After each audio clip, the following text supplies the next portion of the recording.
Hey everyone, 𝐿𝐵𝐼𝐿, Popco fan here, and I want to do one more video talking about Pokémon Legends ZA, and that should just about do it for my coverage of the game.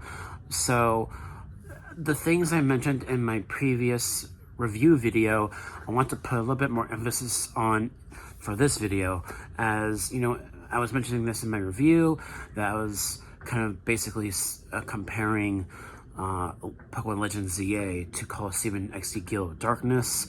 I want to kind of sort of recap what I said in my review video, that, you know, Pokémon Legends ZA, so I love the game, I do, but, you know, I think with these games, with the Legends series, you know, I'm not the only one that thinks this. I know I'm not, because I was looking it up, and other people are also comparing the Legends games to Colosseum and XD. I'm not the only one, and, you know, there's something to be said about the fact that Pokémon Legends ZA, while it does have some really important mature themes in the story, and while it also does have a mature story to it, it does have a bit of a lighter tone and feel to it compared to Legends Arceus. And back then, when XD Gale of Darkness came out, a lot of people felt that XD Gale of Darkness had a lighter tone and feel to it compared to Colosseum. So in a way, that's kind of how Legends ZA kind of parallels XD Gale of Darkness to a degree, because it has that lighter tone and feel to it, even though it still has mature themes and a lot of depth to the story. And another way that it parallels XD Gale of Darkness is that Legends ZA takes place 5 years after Pokemon X and Y, and XD Gale of Darkness takes place 5 years after Pokemon Colosseum. So this is another little parallel there to make. And then also, as I mentioned in my review video, is that the Rogue Mega Pokemon, you know, the boss battles, that is basically like Legends ZA's version of the noble boss fights in Legends Arceus, and it functions very much like that. Although I didn't mention this in my review, but I feel like the noble boss battles in the Arceus game, I thought they were a little bit more creative.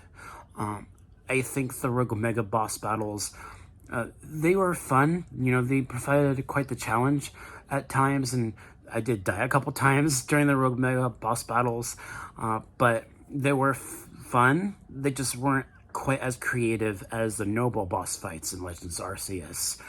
But there's a silver lining to the Rogue Mega Pokemon, because you are pacifying them, returning them to their normal peaceful state, right? You're pacifying the Rogue Mega Pokemon, because the Rogue Megas they're out of control. They're after you, you know, they're attacking people, and they became Rogue Megas because of what's going on with Prism Tower and the mega energy that's forcing Pokemon to mega evolve.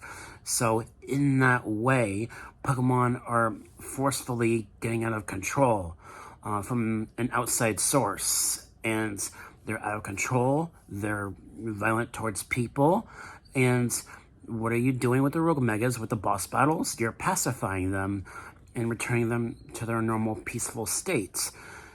And if you go back and play Colosseum and XD Gale of Darkness, even though everything is completely different fundamentally from a gameplay and story level, once you snag Shadow Pokemon from the bad guys, you are purifying Shadow Pokemon, returning them to their normal peaceful state. And that is the biggest reason that I still consider Pokémon Legends ZA a spiritual successor to Colosseum and XD, because that big thing with the Rogue Megas, pacifying them, even if, like I mentioned this also in my review, because Legends ZA, it doesn't have the same emphasis on catching them all. it doesn't have that like Legends Arceus did, because Legends Arceus, there was a much greater emphasis on catching them all, which was relevant to the story, just like Colosseum XD was. But Legends ZA, even though there's wild zones, constantly more wild zones become available as you progress through the story in Legends ZA, and actually, in that way, it reminded me of the Poké spots in 𝐦𝐸 Darkness. In that way, yeah, because the wild zones are where you catch wild Pokemon. In that way, the more wild zones that appeared, it reminded me of the Poké spots in 𝐦𝐸 Darkness. It gave me that same kind of sense of familiarity to it, even though it's much more of an open world kind of thing, and a lot more akin to Legends Arceus in regards to the catching mechanic. But it was fascinating seeing that, and the wild zone, the whole wild zone thing, it did remind me of the Poké spots in 𝐦𝐸 Darkness the more I thought about it. And that's another thing. So yeah, on a conceptual level, pacifying rogue mega Pokemon is similar to purifying shadow Pokemon in Colosseum XD. That is why, with all these parallels, and even with the music, I've mentioned this to nausea at this point, the soundtrack of Legends ZA, a lot of the same instruments that they're using creating the soundtrack are also a lot of the same instruments that they use to create the soundtrack in Colosseum 𝐸 Darkness. I am not crazy. I know for a fact I'm hearing similar beats in the soundtrack of Legends ZA that were also in the Colosseum XD games. I know I'm not crazy. So that's really everything I wanted to talk about here, and the fact that I know they're coming. They're coming to the Switch too at some point, both Colosseum XD on the GameCube library of games for the Nintendo Switch Online membership. They are coming, and I just don't know when.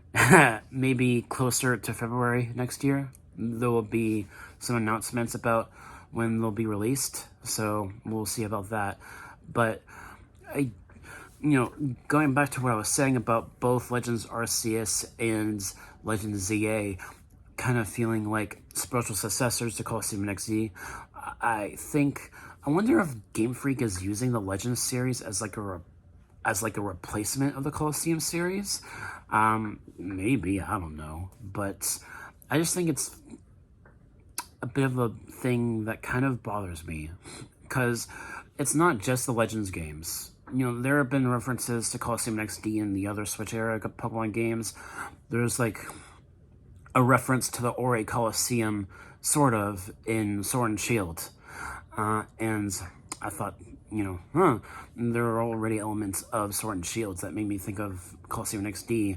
And then also Scarlet and Violet, their trainer battles that are all double battles in the Blueberry Academy in the Indigo Disc DLC for Scarlet and Violet, so there was that too. So it just feels like, Colosseum being a foundational 3D Pokemon adventure on the GameCube, just, they continue to use that game as a template for elements in their newer games. They're still doing that.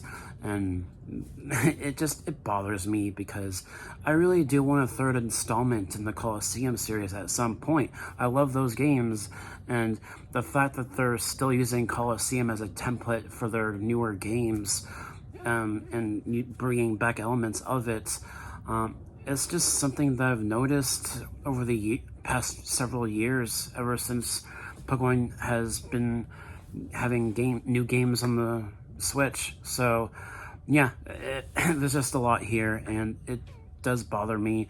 It doesn't hamper my experience with Pokemon Legends ZA, but because I still love the game, but it's just something that's on my mind, and I wanted to address it a little bit more in another video talking about it. So let me know your thoughts about all this down below in the comments.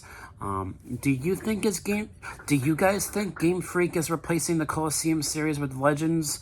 Because I've heard rumors that they're making probably making a third Legends game in the Gale region. That might be happening. I don't know. But yeah, so that should do it for this video. Thank you guys so much for watching. Let me know your thoughts about these parallels and all that in the comments down below. And I'll catch you guys next time. Peace.